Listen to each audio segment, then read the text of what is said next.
November 24, 1944, 11:45 hours. Anti-aircraft battery, Musashino, Western Tokyo. The autumn air was crisp and clear. A brilliant blue canvas stretched taut over the sprawling metropolis. For Sergeant Kenji Tanaka of the Imperial Japanese Army, the sky was his temple, his battlefield, and his sworn duty to protect. From his position at the base of the Type 88 75mm anti-aircraft gun, he scanned the heavens, his movements practiced and precise. At 20 years old, Kenji was a veteran of the silent war of watching and waiting. He had joined the Home Defense Forces with a heart full of pride, his mind steeped in the code of Bushido and the unshakable belief in the divinity of his emperor and the inviolability of the homeland. Tucked into a small pouch on his belt was a folded piece of rice paper, a poem his younger sister Aiko had written for him. It spoke of the crane, a symbol of longevity and good fortune, and its sacred duty to guard the nest. He touched the pouch for a moment, the rough fabric a connection to his family's small wooden home, now just one of millions of rooftops under his protection. His gun, affectionately nicknamed Kaminari Thunder, was his sword. Its long, elegant barrel, polished to a dull sheen, was a finger pointed defiantly at the heavens. He and his crew were the chosen guardians, the samurai of the sky.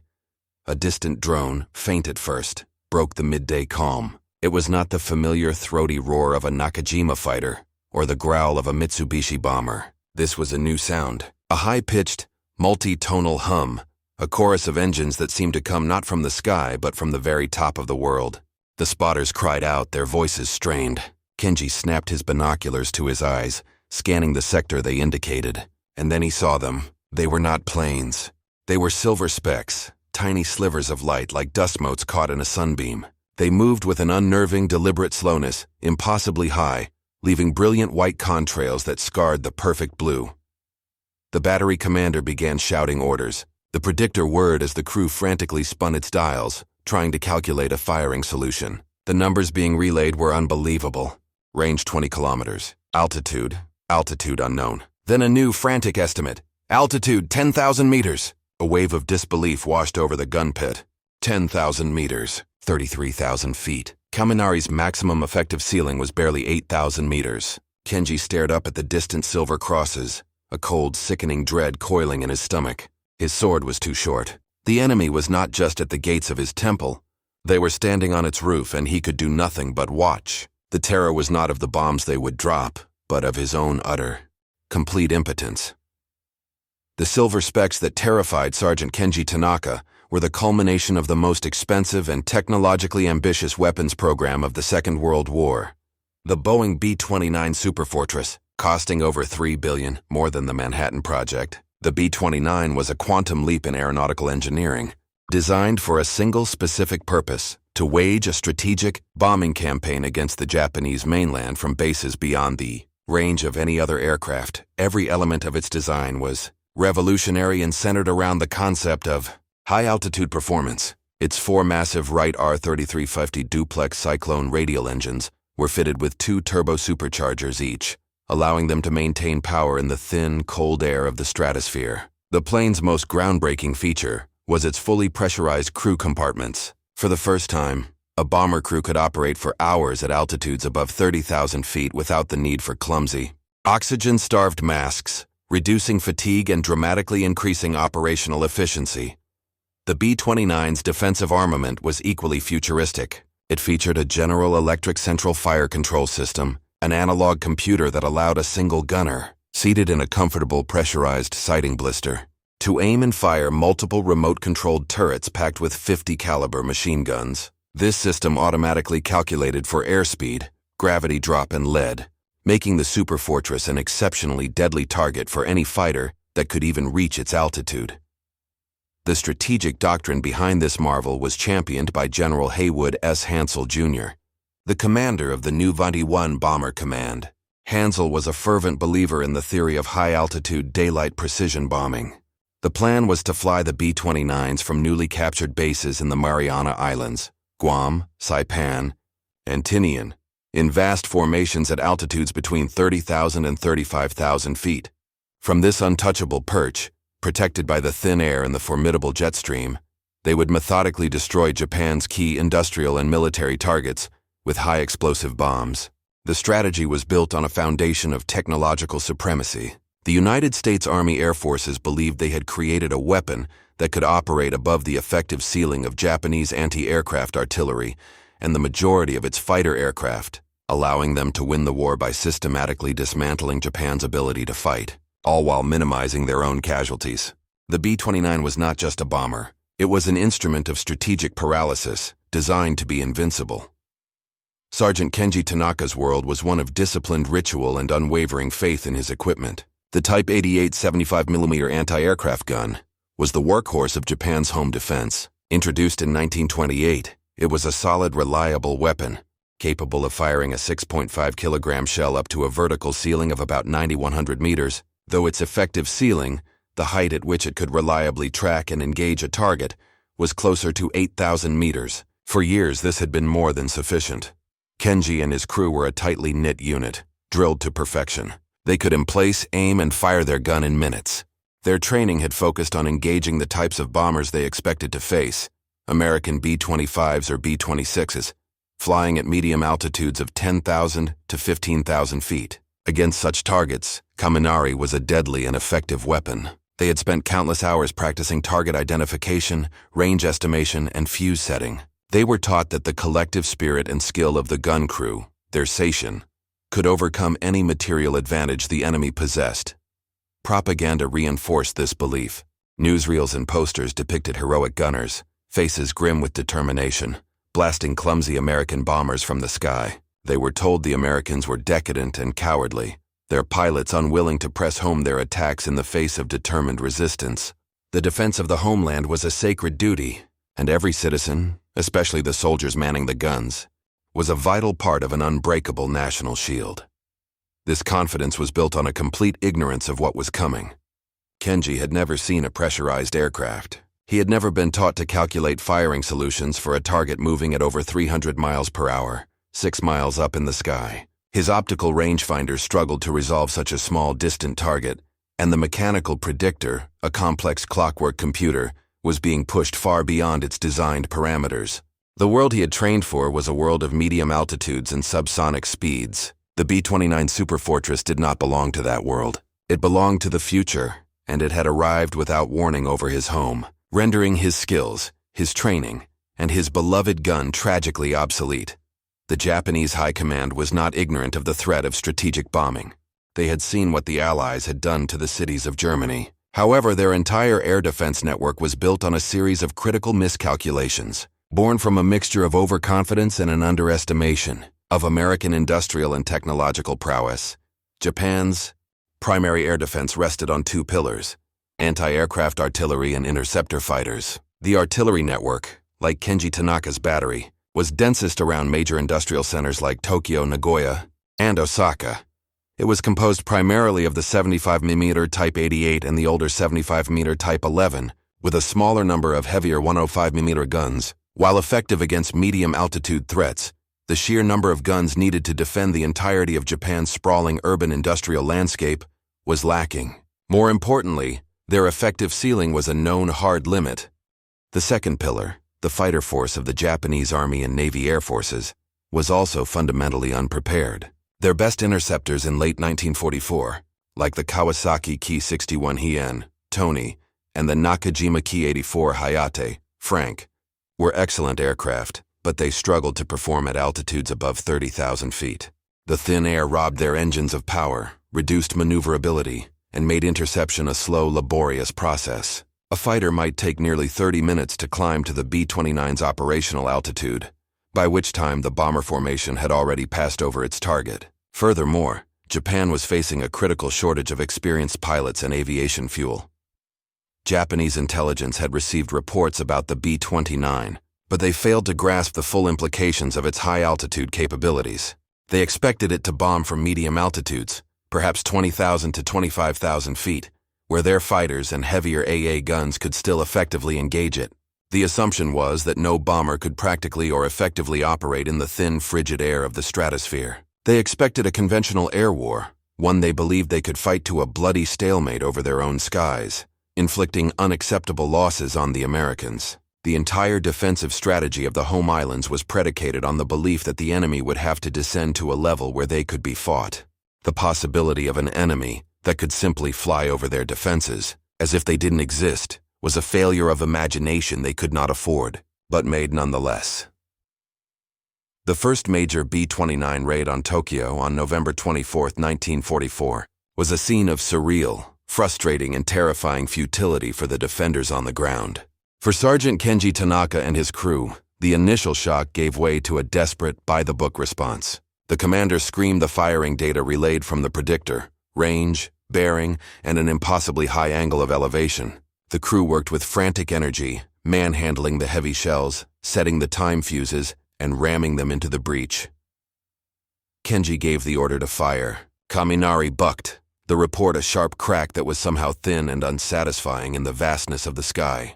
He watched the shell's trajectory through his binoculars, a tiny fleeting speck arching upwards. Seconds later, a puff of black smoke blossomed in the blue sky. It was a perfect burst, perfectly calculated, perfectly fused, perfectly aimed, and it was thousands of feet below the lowest bomber. A collective groan of despair went through the gun pit. They fired again and again. All around them, other batteries opened up, filling the sky with dozens, then hundreds of futile black puffs, a scattered, impotent polka dot pattern that fell pathetically short of the high-flying bombers. It was like throwing stones at an eagle. The B-29s flew on, serene and unperturbed, holding their perfect formation as if on a parade ground. They seemed to mock the chaos and fury erupting from the ground below. For the Japanese fighter pilots, the experience was even more infuriating. Men like Warrant Officer Isamu Kashid of the 47th Sentai scrambled their Kai-84 fighters, pushing their superchargers to the limit in a desperate lung-bursting climb. The aircraft shuddered, its controls growing sluggish in the thin air. The pilots gasped for oxygen, their vision blurring from hypoxia, the cold in their cockpits reaching 50 degrees Celsius. After a grueling 25-minute climb, they would finally reach the bomber's altitude, only to find themselves with a massive disadvantage. Their planes were slow, clumsy, and barely maneuverable, while the B-29s cruised along at a steady 300 mep. Making a single firing pass was a monumental effort. As they approached, they were met with a storm of 50 caliber fire from the B-29's computer-guided turrets. The American gunners, comfortable in their pressurized cabins, calmly picked off the struggling Japanese fighters. The few pilots who managed to get close enough to inflict damage found the B-29s to be incredibly durable. Many resorted to suicidal ramming attacks, the only certain way to bring one down. For the men on the ground and in the air, the action was a one-sided spectacle of technological dominance. It was not a battle. It was an execution. The operational ceiling of the B-29 was not merely an incremental improvement. It was a revolutionary capability that fundamentally broke the existing paradigm of air defense. The Japanese defenses were designed for a two-dimensional war of range and bearing. The B-29 introduced a third dimension, altitude, which they simply could not reach. The key was the B-29's combination of advanced aerodynamics and, most critically, its turbo-supercharged engines. A turbo-supercharger uses the engine's hot exhaust gases to spin a turbine, which in turn drives a compressor. This compressor forces compressed air into the engine, compensating for the lack of atmospheric pressure at high altitudes and allowing the engine to produce sea-level power even in the stratosphere. While other aircraft had superchargers, the B-29 system was far more sophisticated and powerful, allowing it to sustain flight at an altitude that other planes could only briefly and inefficiently reach. This high-altitude capability had a cascading effect on every aspect of the Japanese defense anti-aircraft artillery. The vast majority of Japan's AA guns, the 75mm pieces, were rendered completely obsolete. Their shells lacked the velocity, and their fuses the timing range to reach the B-29s. Even the heavier 105mm and 120mm guns, which could theoretically reach that altitude, were too few in number and found tracking the fast-moving targets with their mechanical predictors nearly impossible. Interceptor fighters. As experienced by the pilots, the performance of their aircraft degraded catastrophically in the thin air. An interceptor at 33,000 feet had a drastically reduced rate of climb, a lower top speed, and a much wider turning radius. This meant they could not dogfight, nor could they easily match the speed of the bombers to make effective firing runs. Early warning and radar. Japan's early warning radar systems were primitive compared to those of the Allies. They lacked the resolution and power to accurately determine the altitude of the high-flying formations, leading to confusion and delayed, inaccurate information being passed to the gun batteries and fighter commands. The unexpected outcome was a state of defensive paralysis. The Americans had created a strategic problem for which the Japanese had no viable tactical solution. General Hansel's doctrine seemed to be a resounding success. The Superfortresses could fly over Japan with near impunity. The losses during these initial high-altitude raids were incredibly low, often less than 2%. The shield of Japan had been proven to be full of holes, and the largest hole was right at the top. For Sergeant Kenji Tanaka and the defenders of Japan, the psychological impact of the untouchable B-29s was more devastating than the bombs they dropped. The core of the Japanese martial spirit was the belief that any challenge could be met with sufficient will, courage, and sacrifice. This belief was now shattered against a wall of technological reality. The daily routine for Kenji's battery became a ritual of humiliation. They would hear the air raid sirens, scramble to their guns, and watch as the silver bombers appeared in the stratosphere. They would fire their cannons, knowing it was a completely empty gesture. They were participating in a piece of theater, a performance of defiance for the benefit of civilian morale, but they knew the truth. The explosions of their own shells, thousands of feet short, were a constant visible reminder of their own impotence. The thunder of their guns, once a sound of pride, now sounded hollow and pathetic. This feeling of helplessness bred a unique kind of terror. It was the terror of the inevitable. There was no glorious battle, no chance for a heroic last stand. There was only the waiting, the watching, and the certainty of destruction from an enemy that could not be fought. The B-29s took on a supernatural quality. They were remote, silent gods of death, passing judgment from on high, utterly indifferent to the struggles of the mortals below. This psychological collapse filtered up through the ranks. Fighter pilots, the elite samurai of the modern age, grew deeply demoralized. To be ordered to intercept, to risk one's life in a grueling, hypoxic climb, only to be unable to effectively engage the enemy, was a profound blow to their pride and fighting spirit. The resort to ramming attacks was not just a tactic. It was an act of ultimate desperation, an admission that their aircraft and their training were no longer sufficient. The invincible weapon of the enemy had created a deep, corrosive despair that ate away at the very soul of Japan's defenders. While General Hansel's high-altitude precision bombing campaign was a technological marvel that shattered Japanese defensive morale, it was not, however, a strategic success in its initial phase. The powerful jet stream winds over Japan made accurate bombing from over 30,000 feet incredibly difficult, and the results against specific industrial targets were poor. In January 1945, Hansel was replaced by the pragmatic and ruthless General Curtis LeMay. LeMay, seeing the failures of the high-altitude doctrine, made a radical and terrifying decision. He inverted the entire strategy. He ordered the B-29 stripped of most of their defensive armament to carry more bombs. He ordered them to attack at night, not in formation but individually, and not from 30,000 feet, but from a perilously low 5,000 to 9,000 feet. Their target would no longer be specific factories, but the entirety of Japan's densely packed wooden and paper cities. Their payload would not be high explosives, but massive loads of incendiary bombs. Ironically, this new strategy brought the B-29s directly into the effective range of guns like Kenji Tanaka's. But the change created a new kind of terror.